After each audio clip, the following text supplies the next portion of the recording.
Sono tasselli di un mosaico di follia quelli che i carabinieri accanto alla Polfer stanno tentando di mettere al loro posto, una scia di furti terminata con un furgone rubato travolto da un treno passeggeri, fortunatamente non carico, alle 5:30 circa del mattino sullo sfondo l'area di Castagnole a Paese lungo la strada regionale Feltrina. Una notte lunga, lunghissima, iniziata ufficialmente con l'allarme partito dal centro all'Iper per una spaccata al Beauty Star che si trova all'interno. È l'1:45 quando un fiorino usato come ariete sfonda le vetrate della galleria commerciale. L'azione è fulminea, i malviventi arraffano buona parte dei profumi di alta gamma, viene allertato anche il vice direttore del centro. Appena mi hanno chiamato mi sono messo in moto e sono arrivato qua. Ho dovuto farmi la strada a piedi da Oro fino a qua perché la strada era chiusa. Proprio così, perché chi arriva sul posto capisce che i ladri prima del colpo hanno bloccato la Feltrina. Un camion viene trovato in direzione nord, l'altro a sud. Di fatto la regionale risulta come sigillata. La videosorveglianza interna riprende la scena, le immagini vengono poi acquisite dagli inquirenti. All'incirca 6-7 persone saranno state.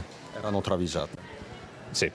I carabinieri scoprono praticamente nell'immediato che i mezzi risultano essere stati rubati circa un'ora prima da un'azienda di Castagnole, la ditta edile Martini. I due camion, uno a 3 assi, l'altro a 4, sono stati usati per bloccare la strada, il fiorino appunto come ariete e un daily per caricare la refurtiva, furgoncino che viene poi abbandonato sui binari della ferrovia in mezzo ai campi dopo un percorso su strada sterrata. Qui sarebbe anche avvenuto il travaso dei profumi rubati, alcuni sono rimasti anche a terra. Alle 5:30 lo scontro con il primo treno regionale di giornata diretto a Montebelluna per entrare in servizio. L'impatto inevitabile, fortunatamente non ci sono feriti, resta la conta dei danni e la caccia aperta alla banda. Certo che arrivare qua alle 2 di notte un po' frastornati e trovarsi il disastro che c'era non è certo piacevole.